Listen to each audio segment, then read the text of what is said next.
Fala filhotes, estão vivos? No vídeo de agora nós vamos falar um pouquinho sobre essa obra aqui do Chaim Perlman, Retóricas, da Martins Fontes. Essa é a obra aqui, né? Chaim Perlman é considerado um dos maiores filósofos do direito deste século. Sua originalidade se deve à vontade incessante de restabelecer a vida do direito que nasce da controvérsia no processo. Perlman revive assim o gênero judiciário que valorizava a antiga retórica. Sua obra de filosofia jurídica, iniciada em 1945, prossegue por 40 anos através de numerosos artigos que Perlman reeditou em Justiça e Razão, de 1963, o campo da argumentação, Direito Moral e Filosofia, de 76, o campo da argumentação, de 70, a razão e o desarrazoável, né, no direito, de 1984. Este volume das obras de Perlman trata da retórica, do modo como ele a concebia, da sua relação com a linguagem, com a lógica e com o conhecimento de um modo geral. Perlman trata sobretudo do lugar que a retórica ocupa na história da filosofia, lugar esse que lhe é constantemente negado e que ele se esforçou durante toda a vida para restaurar, sem deixar de mostrar aquilo que motivou os filósofos, desde Platão, a tratar a retórica como disciplina secundária ou mesmo perigosa, né? Vamos agora à obra propriamente dita, né? Conhecer um pouquinho dela. Quando existe um critério, o cálculo ou a experiência para dirimir as contendas, as discussões são supérfluas e a dialética não está em seu lugar. Ao contrário, ela é indispensável na ausência de tal critério, quando este não pode pôr fim ao desacordo mediante técnicas aceitas.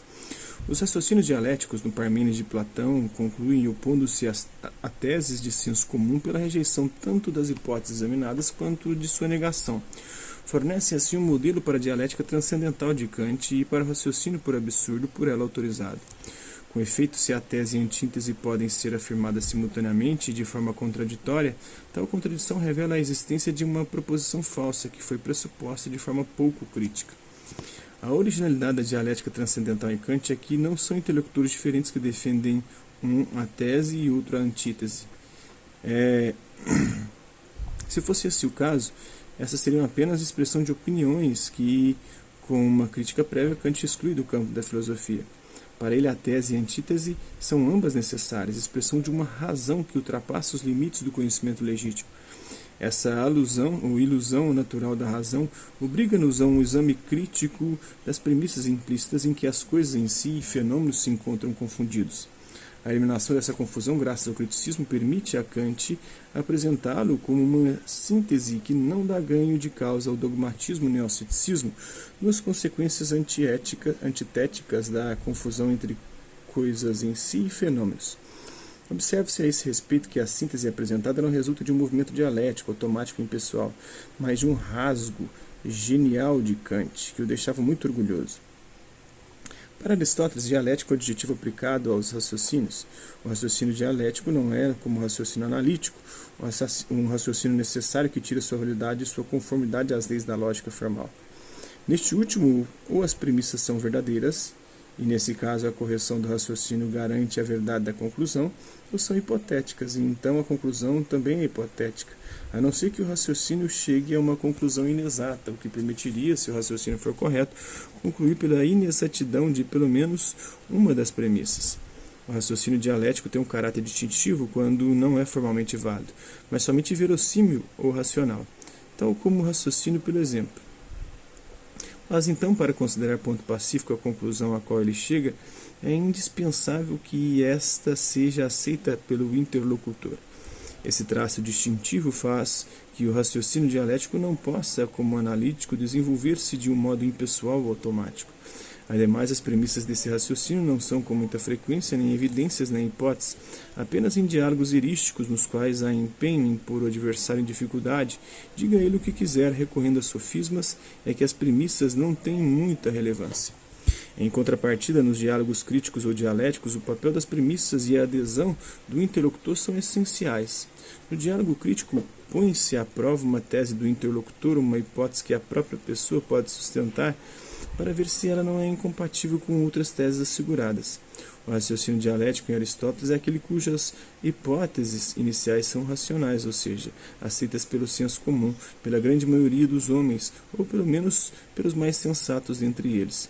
Para estar seguro a propósito delas da concordância do interlocutor, escolhe-se como premissas teses notórias ou aquelas às quais este último mostra explicitamente sua adesão. É por essa razão que o dialético deve recorrer constantemente ao método de perguntas e respostas.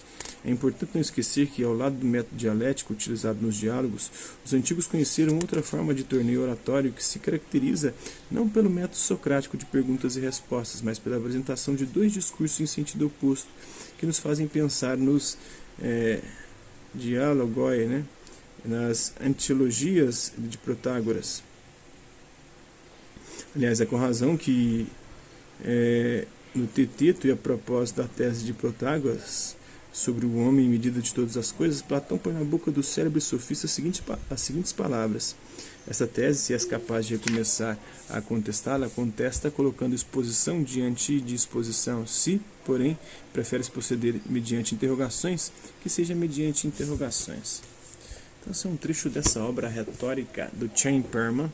Espero que vocês tenham gostado do vídeo. Quem curtiu, dá um like. Quem não curtiu, dá um dislike. Quem se interessar pelo conteúdo do canal, é só se inscrever, ativar o sininho e vai dar os próximos vídeos, as próximas notificações. Deixe também os seus comentários, dizendo o que você está achando dos vídeos, sugestões de temas e assuntos para serem abordados em vídeos posteriores. E colabore com o nosso canal, compartilhe os nossos vídeos e ajude-nos a chegar ao maior número de pessoas possíveis. Gostaria aqui de agradecer aos... Quantos inscritos? 861 inscritos no nosso canal. Agradecer também aqueles que garoto por conta de conteúdo passe por aqui, deixando sua visualização, seu like, seu dislike, seus comentários. E aqueles que compartilham os nossos vídeos, compartilham o nosso canal, seja aqui nas plataformas do YouTube e outras redes sociais. Mas é isso aí. Hasta lá, vista, até a próxima.